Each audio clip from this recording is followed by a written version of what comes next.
Sahana Vavatu, Sahano Bhunaktu, Sahaviryan Karava Vahai, Tejasvinavadhitamastu ma vidvishavahai. Om Shanti Shanti Shanti. Om. Good. Welcome to the webcast of our Saturday morning Bhagavad Gita class. We're still in the midst of chapter 1, beginning our wonderful study.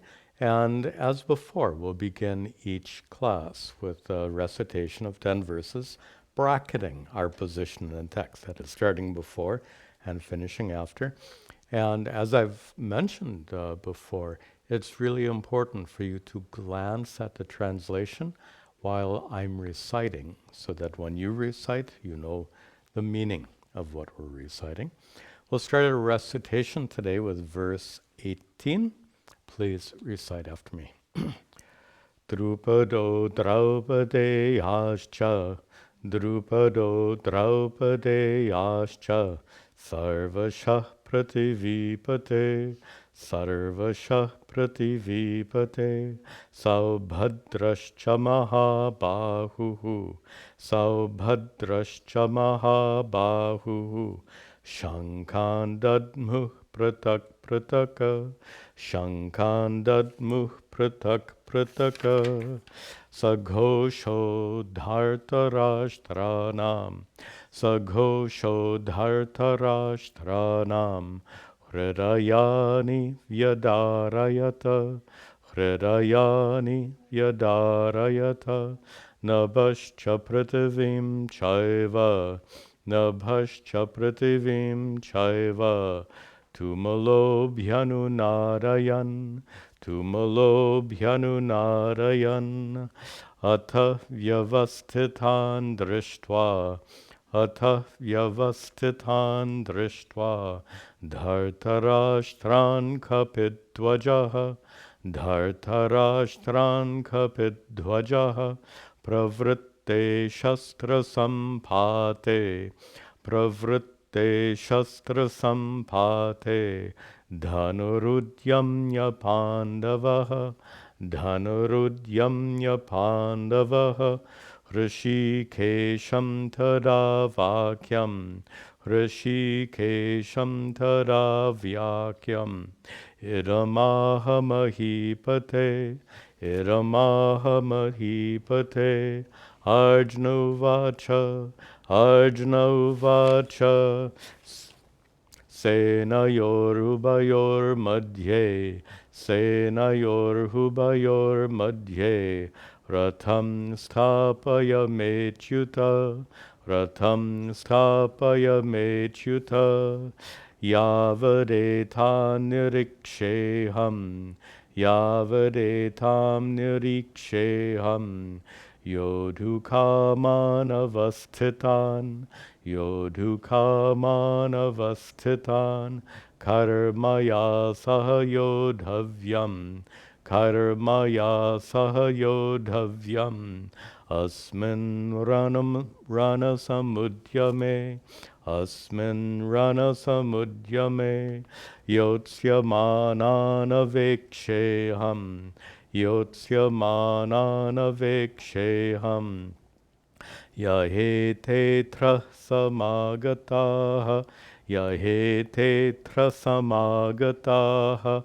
Dhartarashtrasya durbuddher, Dhartarashtrasya durbuddher, Yuddhe priyachikirshavaha, Yuddhe priyachikirshavaha, Sanjayovacha, Sanjayovacha, Eva mukto hrishikesho, Eva mukto hrishikesho, Gudakeshena bharata, Gudakeshena bharata, Senayorubayor madhye, Senayorubayor madhye, Stapayatva ratottamam, Stapayatva ratottamam, Bhishmadrona pramukataha Bhishma drona pramukataha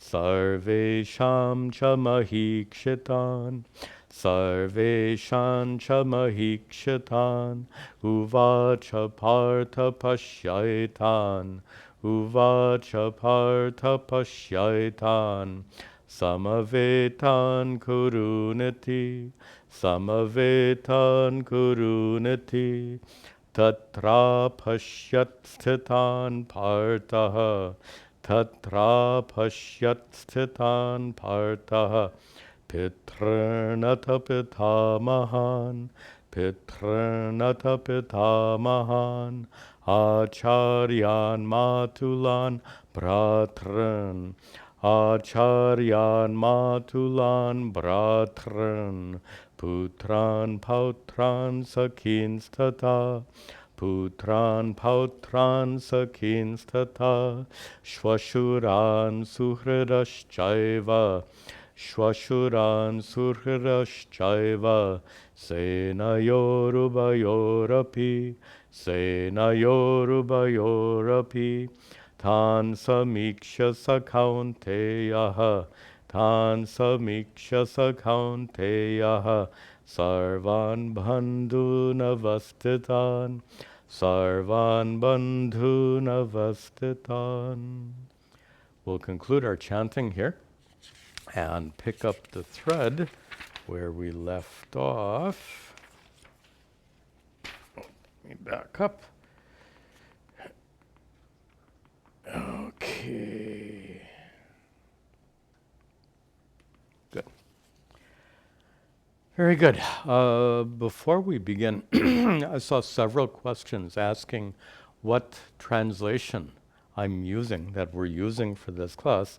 And the translation is my translation. It's available on our website. What's unique about this translation is that it's divided quarter by quarter. That is, each quarter of the verse is independently translated. And for those of you who know some Sanskrit, this can, excuse me, this quarter by quarter translation can help you understand the Sanskrit better because the English for that quarter is right there. So if you want this translation, you can find these slides on our website. Excuse me, just a moment. All right. In our last class, where we left off was with that story, and I want to return to that story of Arjuna, who, before the war began, Arjuna had a choice. He could choose either Sri Krishna's vast army, with all of its elephants and horses and weapons and all the warriors, and it was a huge army, or Arjuna was given the choice of choosing Sri Krishna and Sri Krishna alone, but Sri Krishna had a condition. He says, I won't fight, I won't lift a weapon in that war. And he didn't. He was involved, but he didn't wield any weapons on the battlefield. He, as we discussed, he served as Arjuna's charioteer.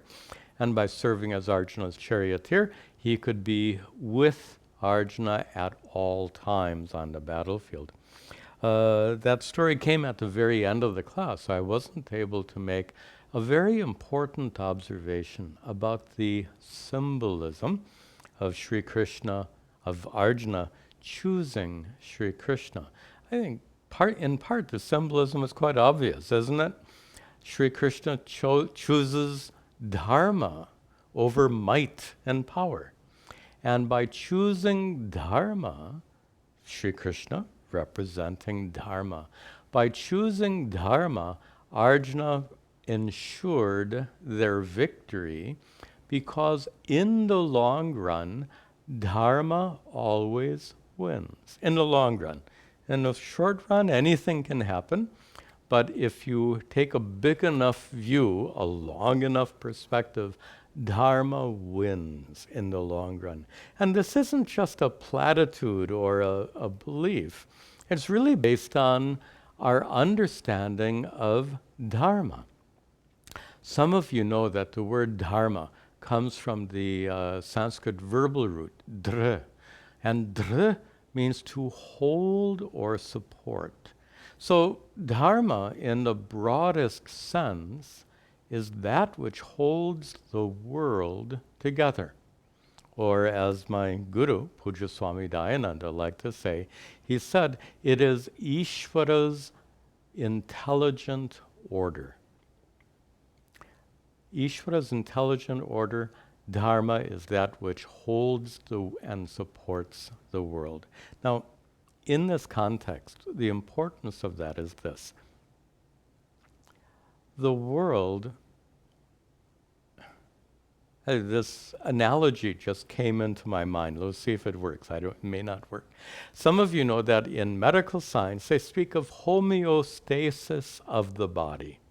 If the body is disturbed by illness, all of its systems can be thrown off. But when you remove all that illness, the body naturally returns to its normal state. They call that homeostasis. In the same way, the world is the same. When you remove a dharma, the world returns to its natural state. Here's another example. We've been putting a lot of pollution into seas and rivers and oceans. When we stop putting pollution into those bodies of water, eventually those bodies of water will become pure again. They will cleanse themselves. They will return to their normal, natural state if they're allowed to. These are examples of dharma, the self-healing or self-restoring nature of the world. And that is evidence of dharma. That's what we mean when we define dharma as that which holds the world, that which sustains the world due to Ishvara's intelligent order. So the point here then is when I said dharma will prevail in the long run. Why? Because just the entire world wants to return, so to speak, to its natural state. And just as a body returns to its natural state when illness is removed, just as a river returns to its natural state when pollution is removed, in the same way, the world returns to its natural state when adharma is removed. And one thing we know about the world, about adharma, like any effort or action in the world, it's all temporary. So any human effort is finite and limited and will eventually come to an end, including adharmic efforts. So when those adharmic efforts get expended, we'll say, when they finally run their course and they finish and they go away, the world returns to its natural state. That natural state is dharma. And in this way, dharma prevails in the long run. It can take an awful long time, but dharma will prevail. And back to the symbolism, when Arjuna chose Sri Krishna, Arjuna was choosing dharma, and having chosen dharma, definitely Arjuna and the Pandavas would prevail in the long run. It took 18 horrible days of war. The Bhagavad Gita is set in the very first of those 18 days of war. But after those 18 horrible days of war, Arjuna and the Pandavas prevailed. Okay. Back to our text. So, would you pick it up where we left off? Please note that this Arjuna Uvacha comes in the middle of a verse. You remember I said in a prior class that verses are not sentences. So a sentence can begin in one verse and end in the next verse, or a verse can contain more than one sentence. So don't think of verses as sentences. So this sentence ends in the first half of the verse, and in the second half of the verse, it continues. Arjnuvacha, Arjnuvacha, Senayorubayor madhye, Senayorhubayor madhye, Ratham stapaya mechyuta, Ratham stapaya mechyuta. So in the second half of the verse, Arjuna addresses his charioteer, Sri Krishna. And he says, Achyuta, O Krishna. And I mentioned before, spelling changes very frequently in Sanskrit due to rules of Sandhi. So it's not Chuta, but Achyuta. And Achyuta, as a name for Sri Krishna, is interesting. It literally means that which is immutable, that which is unchangeable, that which is unmoving. And certainly as a name for the God of the cosmos, Ishvara, Sri Krishna is an avatara after all. So in that sense, it certainly is true. But at a more down-to-earth level, our commentator, Madhusudana Saraswati, comments that Sri Krishna is achyuta in the sense that he doesn't get disturbed by anything. He's not moved to anger by anything. He's always stable. So Sri Krishna addresses Arjuna, Achyuta, O Krishna, me ratham, my chariot, sthapaya, and this is the last line, sthapaya, place. Place my chariot where? Madhye, in the middle, between what? Ubhayoho, both, senayoho, between both armies. Senayoho, ubhayoho, between madhye, in between both armies. Me ratham, my chariot, sthapaya, place. So you can imagine the battlefield. Up to this point, Arjuna is amongst all the Pandavas gathered on one side of the battlefield, and Arjuna looks across the battlefield to the other side where he sees all the Kauravas assembled. And quite unusually, Arjuna says, please steer our chariot out into the middle of the battlefield. And Arjuna is going to explain why. I suppose that would be a little unusual. Everyone is ready to fight. You don't expect someone, there's an American expression, jump the gun, to start too soon, to start prematurely. And Arjuna's chariot driving out on the battlefield before the battle begins might look premature. But let's see why Arjuna makes this request. He says, Yavadetaniriksheham, Yavadetaniriksheham, Yodukamanavastitan, Yodukamanavastitan, Karmaya sahayodhavyam, Karmaya sahayodhavyam, Asmin rana samudyame, Asmin rana samudyame. So prior line said, drive my chariot out on the battlefield. Why or how far? Yavat. So that up to the point where aham, at the end of the first line, I, nirikshe, I can see. I can inspect. This is Arjuna's reconnaissance. So I can see, I can inspect tan. Etan, these who, these, in the second line, yodhukaman. Yodhukaman are those who have a kama, desire, for yuddha, for battle. They are yodhukaman, they are warriors in a general sense, but the literal meaning is they're eager to fight, yodhukaman. They're very anxious, ready to fight, and they are avastitan. They are gathered there together on the battlefield. So Arjuna wants to see the Kaurava army assembled on the battlefield. Those kaihi, in the third line, with whom maya saha, that kaihi saha, those with whom yodhavyam, they have to be fight maya, by me. It doesn't sound good in English. You don't say must be fought by me. That's what the Sanskrit says. We don't use that kind of construction in English. So we'll translate this as those with whom I must fight. I must fight where? Asmin, here. Rana samudyame.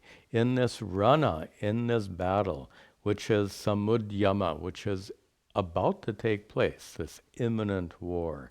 So please drive, Arjuna says to Sri Krishna, please drive my chariot out into the middle of the battlefield so I can inspect all the Kaurava soldiers assembled on the other side, those with whom I have to fight in this battle which is about to take place. Arjuna continues. Yotsya manana veksheham, yotsya manana veksheham, yahete trasamagataha, yahete trasamagataha, dhartarashtrasya durbuddher, dhartarashtrasya durbuddher, yuddhe priyachikirshavaha, yuddhe priyachikirshavaha. So again he says, aham, I, avekshe, really same meaning as nirikshe, I see. And the context is, I want to see. Aham, avekshe, I want to see. I want to see who? Yotsya-manan, those who are fighting, those who are engaged in battle, translated as warriors, Yotsya-manan, those who are fighting, those who are ready to fight. Ye ete, those who are atra, here on the battlefield, samagataha, those who are gathered here together on the battlefield, ready to fight. Go down to the last line. Those who are priya chakir shavaha, those who have a desire, chakir shavaha, those who are desirous of doing what? Of priya, of pleasing, of being pleasing. Very interesting expression. Those who are desirous of pleasing whom? In the third line, dhartarashtrasya, the one who is of Dhritarashtra, the son of Dhritarashtra. By the way, the translation has it plural, should be singular. The son of Dhritarashtra, of course, you know we're talking about Duryodhana. We're not talking about any of the other 100 sons. So he says that those warriors on the battlefield are priya chikir shavaha. They are eager to please Dhartarashtrasya, the son of Dhritarashtra, meaning Duryodhana, who is called here Durbuddher, one who has a Durbuddhi, buddhi, intellect. Durbuddhi, one who has a corrupted intellect, one whose thinking has been distorted by anger and jealousy and all of the childhood problems. Really speaking, the problems Duryodhana had as a child dealing with his cousins, the jealousy and anger and competition and all of that he experienced as a child, he never got over that. You know, as children, we all have problems, but we grow up. Here, Duryodhana apparently wasn't able to outgrow all those childhood problems. He continues to maintain all that hate and jealousy for his cousins. He maintains it. Therefore, he is called here Durbuddhi. But what's interesting here is that Arjuna describes all those warriors, the Kaurava warriors, as priya chikirshavaha, as being eager to please Duryodhana. yuddhe, in this war, in this fight. So Arjuna knew very well that the Kaurava army was filled with warriors who were dedicated to Duryodhana. That's the point. And with those words, Arjuna concludes his short speech to Sri Krishna. And now the scene shifts from the battlefield back to the palace where Sanjaya is speaking to the blind king Dhritarashtra. Sanjayo vacha, Sanjayo vacha, evam hukto hrishikesho, evam hukto hrishikesho, Gudakeshena Bharata, Gudakeshena Bharata, Senayor Hubayor Madhye, Senayor Hubayor Madhye, Stapayatva Ratottamam, Stapayatva Ratottamam. You see in the translation at the bottom, great chariot, ... Those dots are telling you that the sentence is not complete with this verse. The sentence is completed in the next verse, which we'll see in just a moment. So Sanjaya here continues to narrate what's happening to Dhritarashtra. Remember, Sanjaya has been given this divya drishti, this power to see and hear everything that's taking place on the distant battlefield. Sanjaya says, Hrishikeshaha, we saw that before, a name for Sri Krishna, Hrishika Isha. The Isha, the Lord of the Hrishika senses, Lord of senses, referring to that indwelling Lord, Sri Krishna being that indwelling Lord. Evam uktaha, having been thus addressed. Addressed by whom? Gudakeshena. Guda, in fact, we have two very similar names here. Hrishikesha is Krishna. Gudakesha is Arjuna. Keshena means by him. So Hrishika Isha, Lord of the Hrishika senses, is Sri Krishna. Here, Gudaka Isha. The Isha, the Lord in the sense of master.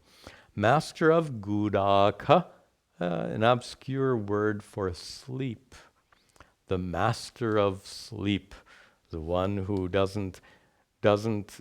isn't driven to bed by sleepiness and tiredness, the one who has conquered sleep. So a name for Arjuna.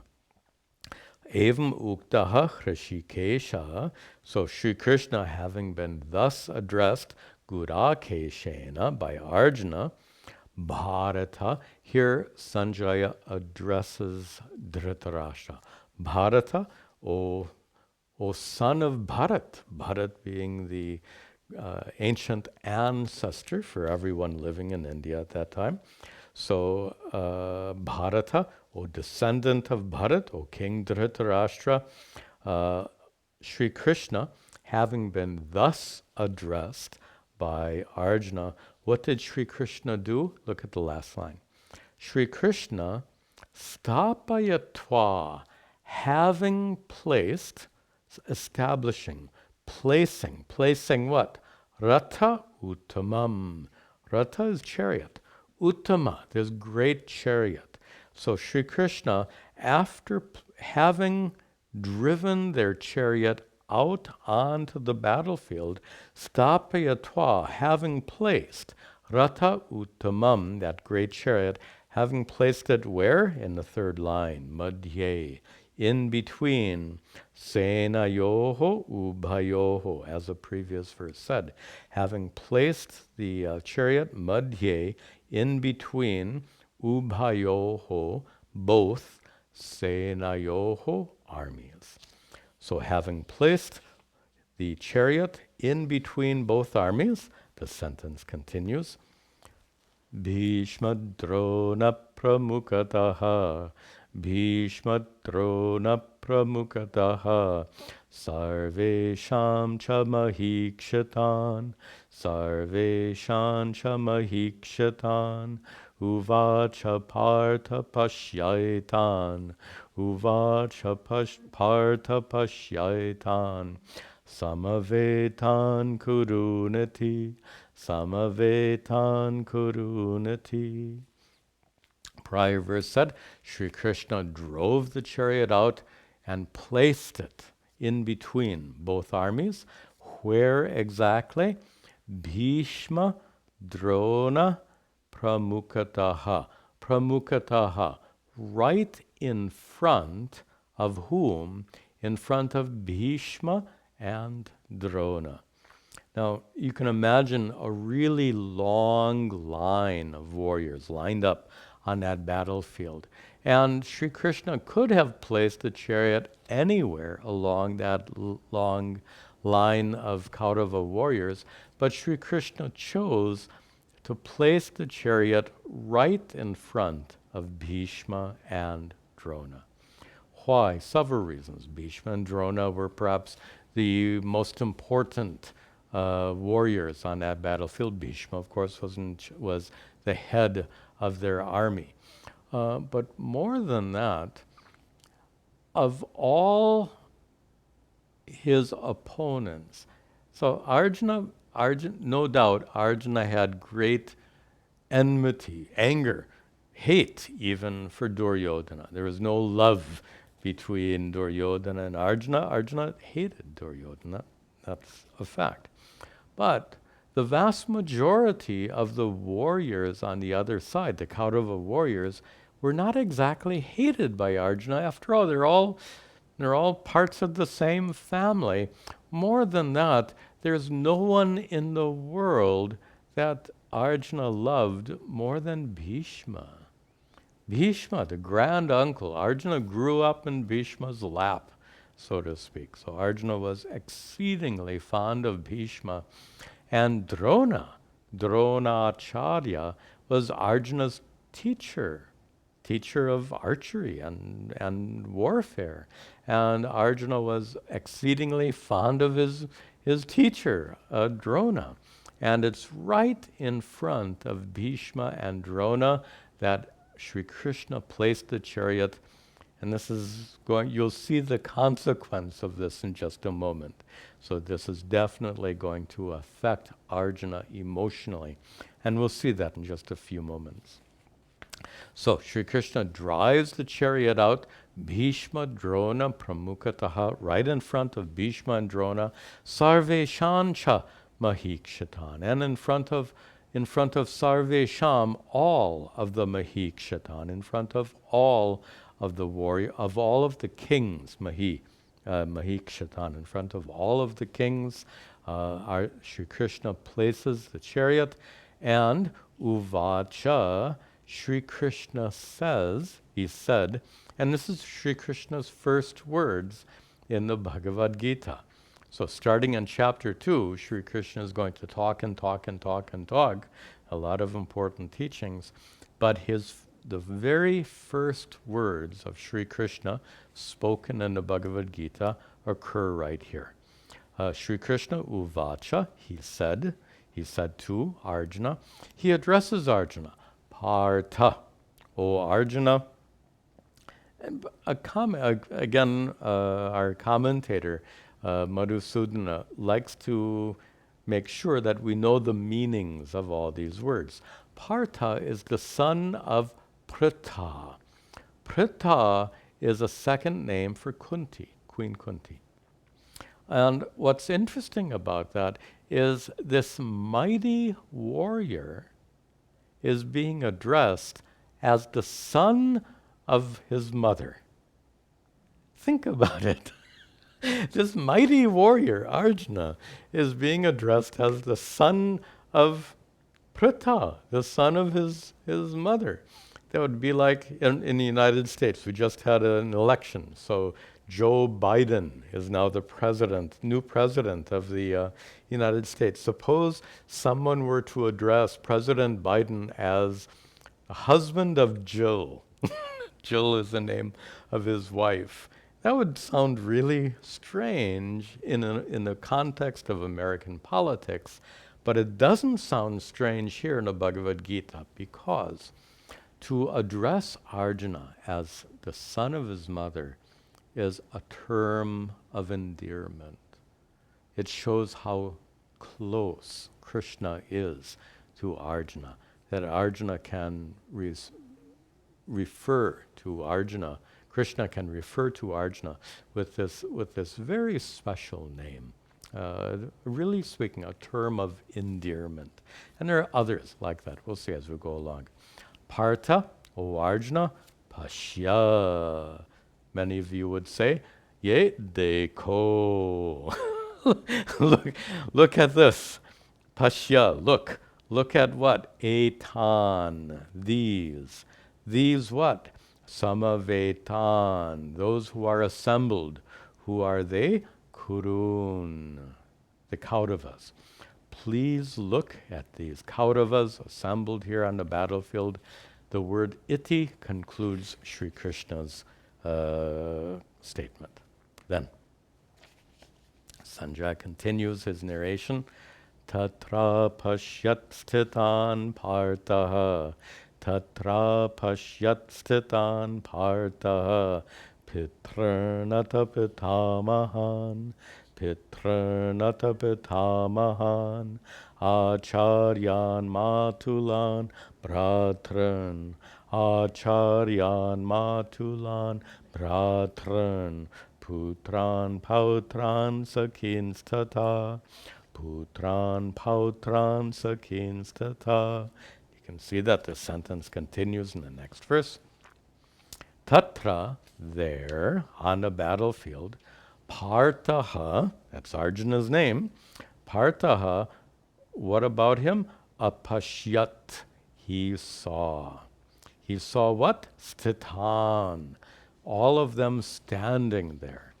So he saw everyone standing there. Remember, he's looking to the far side of the battlefield. He's inspecting the Kauravas assembled there. And he see Apashyat, he saw all of them, Sthitan, standing there on the battlefield. Who did he see standing there? Pitrun, fathers. Ata and Pitamahan, grandfathers. Fathers and grandfathers. Grandfathers including his grandfather, Bhishma. He also saw Acharyan. He saw so many of teachers. Teachers including Drona, as I just mentioned, and Kripacharya, the family guru. He saw Matulan. He saw uncles like Shakuni and many others. He also saw Bratran, brothers. In fact, all of the 100 sons of Dhritarashtra, Arjuna would have called them brothers. They didn't distinguish between cousin and brother. So he saw all of those bratran, those brothers, also putran, sons, Arjuna's son Abhimanyu, pautran, grandsons, sakin, friends and supporters, tata, and also many friends. The sentence continues. Shwashuran suhridaschaiva, Shwashuran suhridaschaiva, Senayorubayorapi, Senayorubayorapi, Tan samikshya sakaunteyaha, Tan samikshya sakaunteyaha, Sarvan bandhun avastitan, Sarvan bandhun avastitan. And the sentence continues. So Arjuna also saw Shwashuran, Shwashura, father-in-law, Suhridaha. Suhrid is a dear one, a friend. So he saw all of these. So he saw fathers, grandfathers, teachers, uncles, brothers, sons, grandsons, friends, fathers-in-law, well-wishers, Senayoho, Ubhayoho. Ubhayoho in both, Senayoho in both armies. in armies on both sides. So standing in the middle of the battlefield, Arjuna is able to look on one side. He can see all the Kaurava warriors lined up. Then Arjuna can look back over his other shoulder and see all the Pandava soldiers lined up. So he's now, and I maybe misspoke when I said he's looking only at the Kauravas. He's not. He's standing in the middle, not standing in his chariot, in the middle of the battlefield, and he's looking in both directions. And whether he looks at the Kaurava army or the Pandava army, he sees all of these warriors assembled on both sides. And remember that the families on both sides are related. So Arjuna sees so many dear ones, not only in his own army, Pandava army, but also in the Kaurava army. Then, Tan samikshya saha kaunteyaha saha he who Kaunteyaha, again, son of Kunti, son of Pritha, Partha, son of Kunti, Kaunteyaha. They both mean Arjuna. Saha Kaunteyaha, Arjuna, son of Kunti, samikshya, having seen Tan, them, Sarvan, all of them, Bandhun, all of those relatives, remember on both sides, Arjuna is related to all the warriors on both sides of the army who are avastitan, standing there on both sides of the battlefield. The sentence continues and concludes, Kripaya paraya vishto, Kripaya paraya vishto, Vishidan niram abravita, Vishidan niram abravita. So Arjuna, who was avishtaha, you have to break the words apart. Paraya, avishtaha. Avishta, filled with what? Kripaya, with kripa. Here kripa means pity. Arjuna is filled with pity. Paraya kripaya, with great pity. Arjuna is filled with immense pity.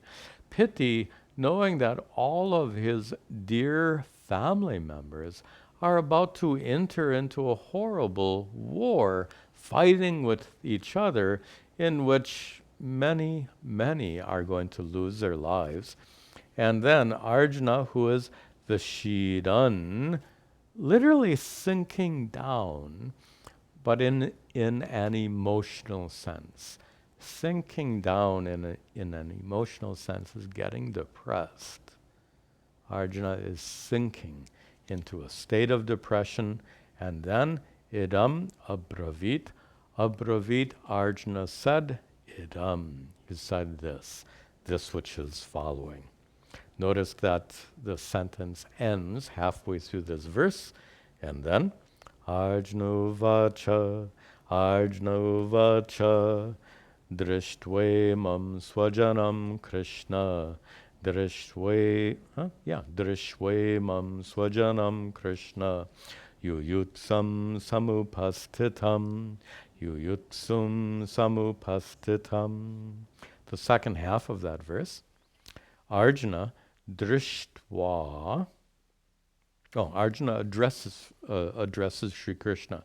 Krishna, O Krishna. So the prior verse, Arjuna uvacha, we just saw. Arjuna said, Krishna, O Krishna, drishtva, having seen what? Imam. This what?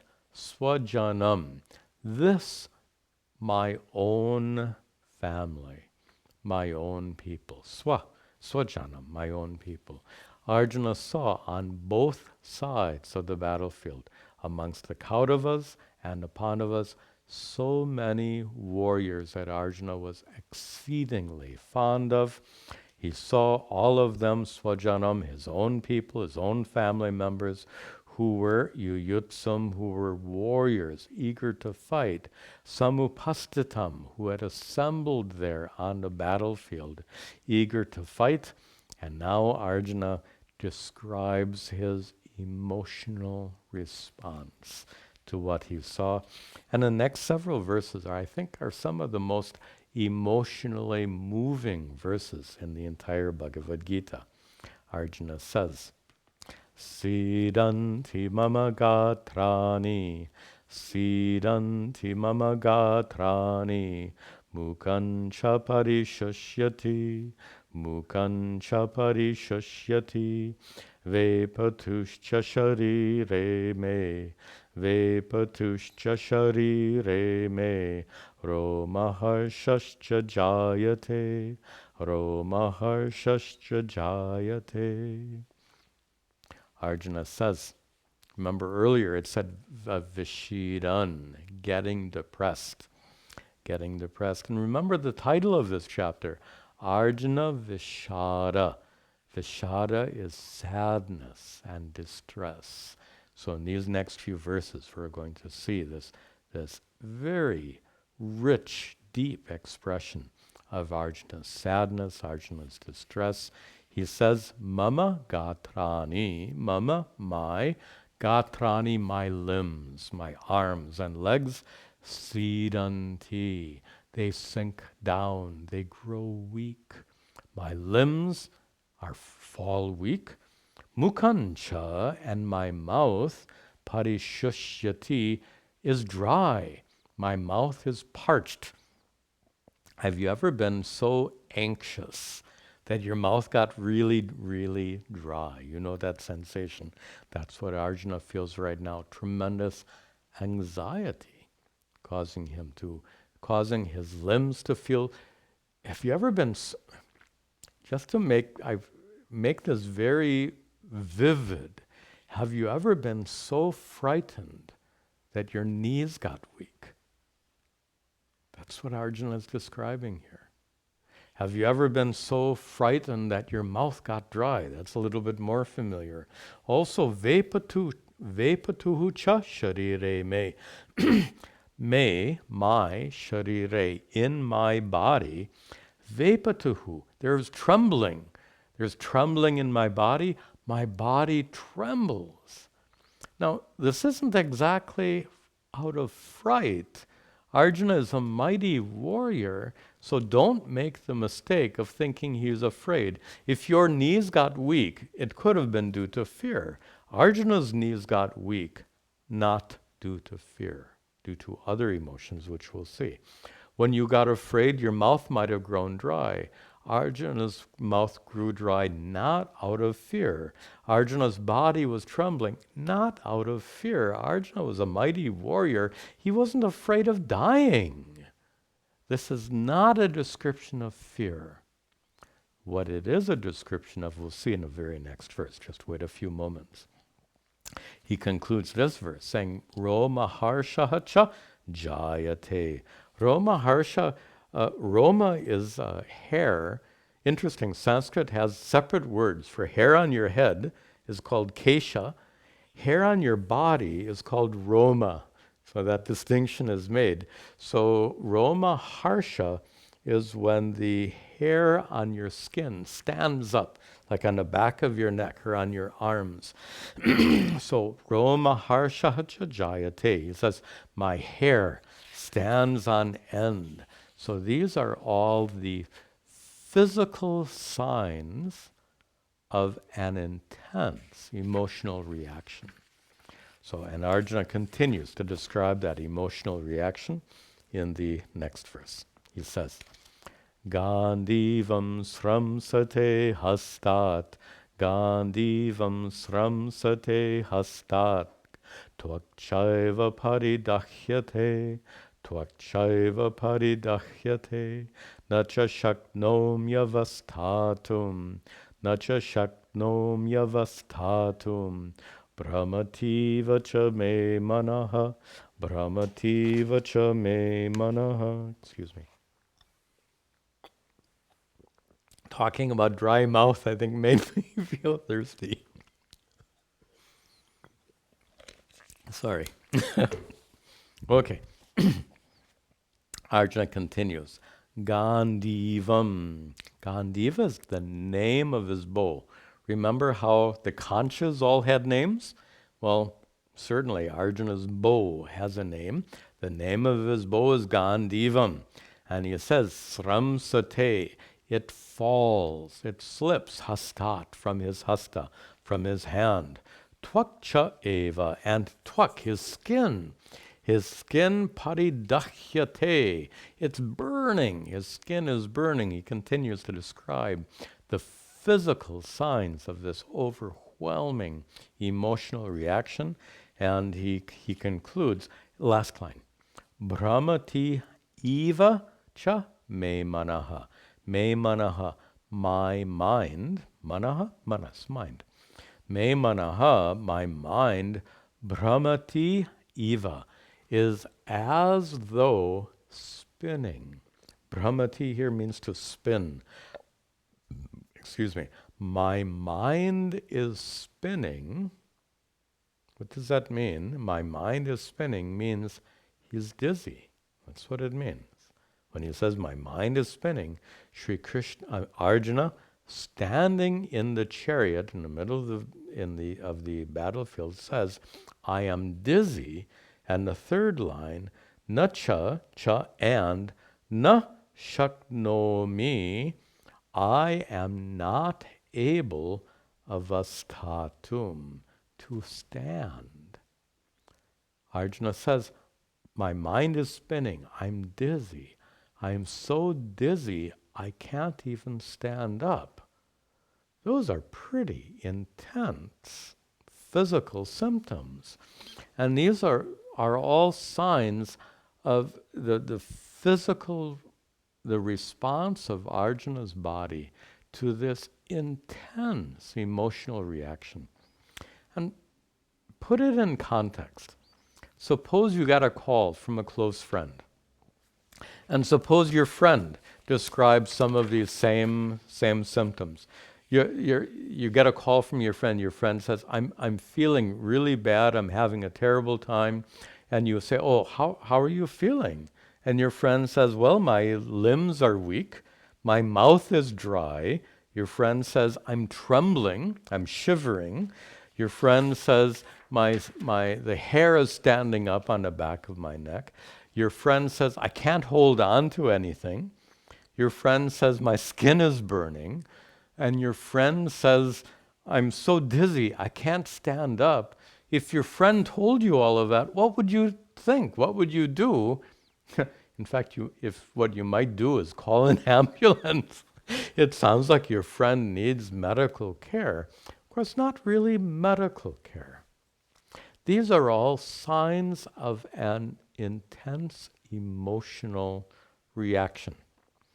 In fact, they call this, and in modern times, they call this a panic attack. That's what he's describing. Arjuna is having a panic attack, but don't make the mistake of thinking it's out of fear. Again, Arjuna's this mighty warrior. It's not out of fear. Then why is he having this panic attack? He's anticipating fighting against and killing his own family members. He's anticipating the death of so many family members. Arjuna is horrified by that inevitability of the death of so many of his family members. It's that horror that has overcome Arjuna and caused this, what we would call a panic attack, or some people call it an emotional meltdown. These are very appropriate words. And this panic attack or emotional meltdown is a sign. Now we come back to our symbolism. This is the result. All of his physical symptoms, his panic attack, is a result of an inner battle. Not an external battle, an inner battle. In particular, and we'll be very specific now, a battle between Arjuna's intellect and emotions. A battle between his head and his heart. Why? Arjuna, Arjuna knows that this is a dharma yuddha, a righteous battle. We discussed this in the very first class.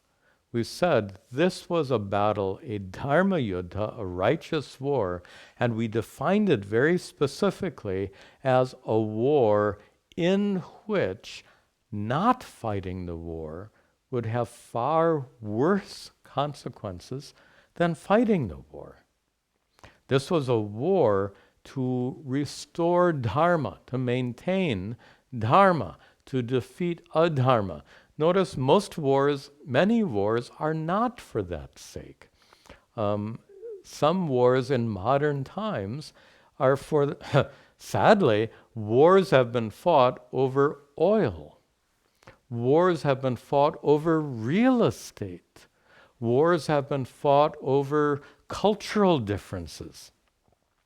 Wars have been fought over, when I was a young man, United States was at war in Vietnam. So that was a war with communism. The Cold War was such a strange time that this country was absolutely paranoid about communism. So they're not really fighting the Vietnamese as much as they were fighting communism. That's how it was seen. The point is that many wars, in fact, most wars, are fought for reasons that don't justify a war. Fighting over oil in the ground is not justification for a war. Remember, Saddam Hussein invaded Kuwait. Over what? Oil. How many countries have invaded another for real estate, territory? They wanted to conquer another's territory. Some wars were fought over ethnic differences, cultural differences. The genocide in Rwanda. Wars, battles fought for all these wrong reasons. And certainly the war against communism. In retrospect, how sad it is to have sacrificed so many lives for all of these tangential, trivial reasons. This war was not such a war. This was indeed a war for the right reason. A war to remove the forces of adharma, a war to reestablish dharma. It was a dharma yuddha, a completely righteous war. And Arjuna understood that clearly. Very intelligent student of Drona. So he understood clearly this was a dharma yuddha, a righteous war. That's what Arjuna understood with his intellect. But what about his emotions? Arjuna's intellect knew it was a righteous war. Arjuna's emotions were in a state of rebellion. He was repulsed by the idea that he had to fight against and kill his own family members. He was repulsed by the very idea of war. And here is the inner conflict. The inner battle. This battlefield metaphor is a symbol at several levels. We said there's first the physical battlefield, where the Pandavas fought the Kauravas. Then there's a symbolic battlefield of dharma versus adharma. Now we have another kind of symbolic battlefield, a battle between intellect and emotions, a battle between head and heart. Arjuna intellectually knew clearly that it was a war that must be fought to restore dharma. But Arjuna's emotions were repulsed by the idea of fighting that war. And that inner conflict in Arjuna, that conflict between head and heart, intellect and emotions, was so intense that it led to this emotional meltdown, this panic attack. And the irony of it all is on this battlefield Arjuna was the mightiest of the warriors on that battlefield. And before the battle even began, Arjuna was knocked out of commission, as they say. Arjuna was knocked off his feet, not by an arrow, not by a club. Arjuna was knocked off his feet by his own emotions. Arjuna was a casualty of war before the war even began. He was overcome by his emotions. This is the context of the Bhagavad Gita. And I think this is one of the many reasons the Bhagavad Gita is the most widely studied Hindu scripture. Look at this. Tell me, Arjuna's problem. Is Arjuna's problem a spiritual problem? Is Arjuna concerned about how to get to heaven? What is real? What is satyam? What is mithya? All these complex Vedantic questions. That's not Arjuna's problem at all. Arjuna's problem is this conflict between head and heart, between intellect and emotion, that inner battle. And it's in that context of Arjuna struggling with his own emotions, in that context, Sri Krishna is going to give 17 more chapters of spiritual guidance to help Arjuna resolve this inner conflict, this inner struggle between head and heart. That's especially relatable for every single person. Everyone struggles with this conflict between head and heart. We'll talk more about it perhaps in the next class. We'll end here in just a minute. But because that struggle between intellect and emotion is so widespread, and because Sri Krishna addresses that very problem in the Bhagavad Gita, that perhaps is one of the main reasons why the Bhagavad Gita is so widely studied and so much loved even today. We'll pick up this thread in our next class and end with a prayer. Om Sarve Bhavantu Sukhinaha Sarve Santu Niramayaha Sarve Bhadrani Pashyantu Ma Kaschad Dukkha Bhag Bhaveta Asato Ma Sadgamaya Tamaso Ma Jyotirgamaya Mrityor Ma Amritangamaya Om Shanti Shanti Shanti Om Tat Sat.